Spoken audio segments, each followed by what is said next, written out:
in regards to hemp and cannabis and marijuana and all the legislation that's behind it. Because for me, I'm really less concerned about folks that just want it legal to get high. I love the rhetoric around having it for medicine.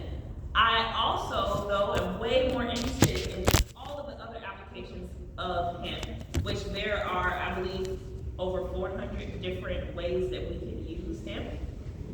Okay, so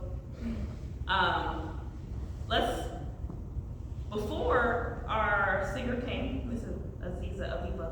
Yes. Aviva. We were talking about lead, right? Well, guess what? Growing hemp can actually reverse lead in the soil and help to clean up our soil. It can also help to clean up our water. We can also use sunflowers for all that matter. There are several things that we can use when we're talking about medical marijuana and cannabis.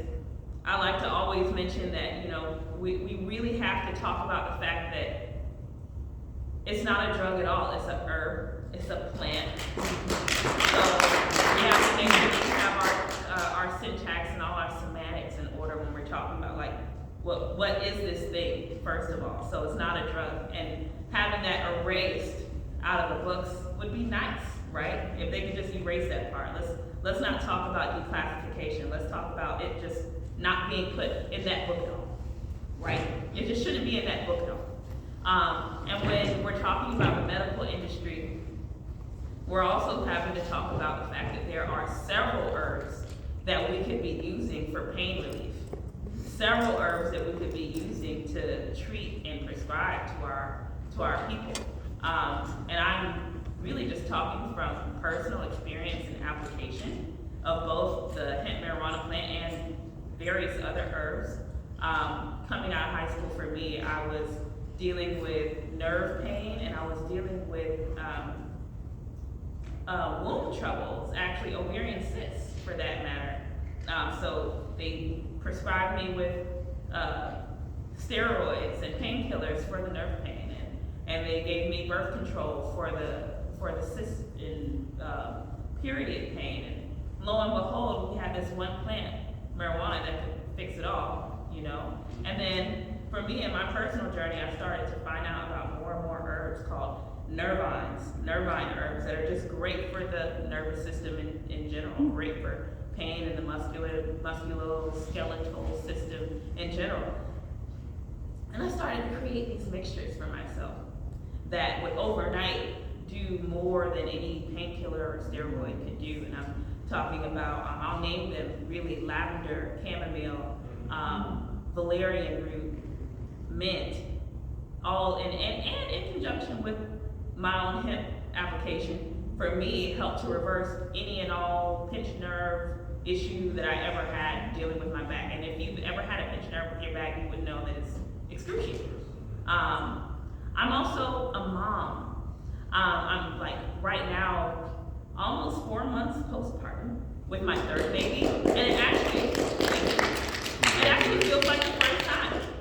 Who would have known? It feels like the first time around. Wow, this is so wow. But who would have known that we had this one plant that could help with all the things that I'm dealing with during my 10 months of all the things. So everything that she's talking about in research, I can talk about in application, and I'm not really going to spend even too much time on that unless there are questions, right?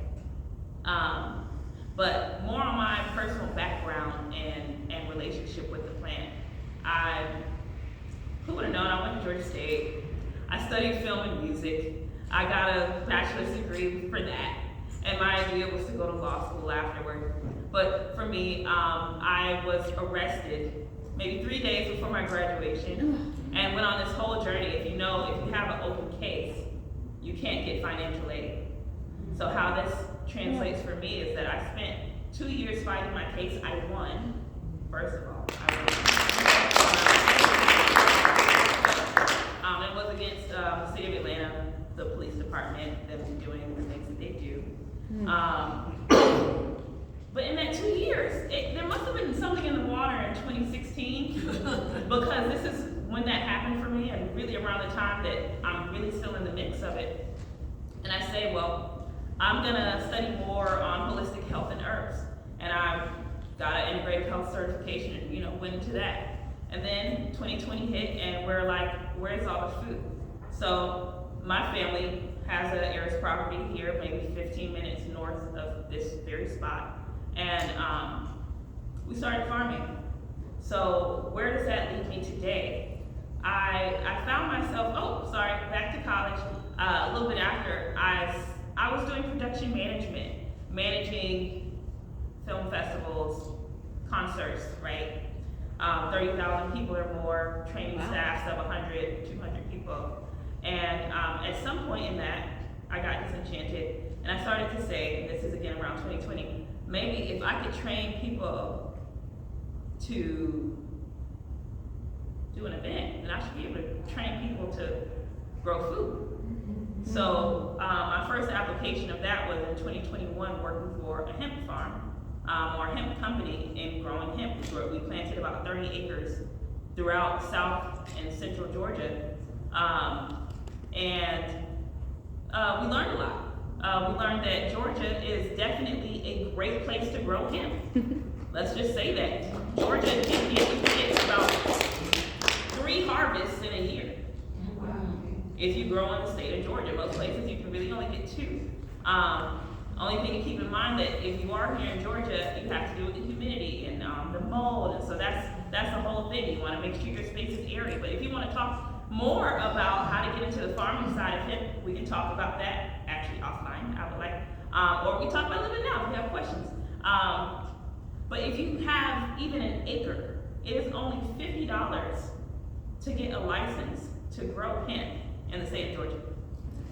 So keep that in mind. People talk about the cost of entry is like huge. That's if you're a processor. That's if you want to distribute or if you want to go into the medical side. But if you just want to grow hemp, and this is to satisfy our need of food, clothing, or shelter,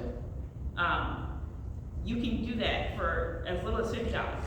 Even if you have hundreds of acres, you can designate 1 acre, and this is your designated $50 permanent space to grow hemp for the year. Okay. And from that point, and really, and you don't just have to grow hemp. Let's talk about this. Because hemp is also a plant that will fertilize your soil, that will keep out other weeds. If you plant it densely and do what they call polycropping, intercropping, you can plant it with other plants and have an abundant harvest of everything that you're looking to grow. And again, eliminating all the other weeds that might potentially come up. The weed is gonna, the hemp is going to outcompete all of that, and it's still gonna leave space for your other plants. And it's also gonna provide nutrients to those plants that you're growing. So it's like a win-win-win-win-win, right? Where do we lose?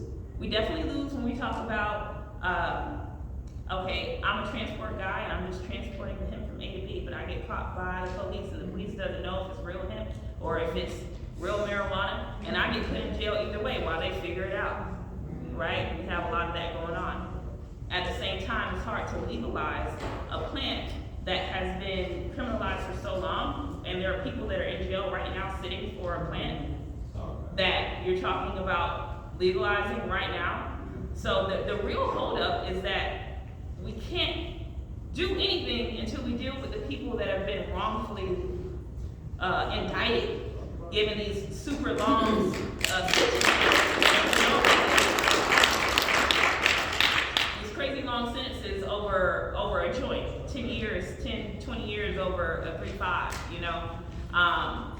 Meanwhile, there are people who are like baby touchers who are out here on the street, you know, and they just have to sign something saying that they won't go over there, you know?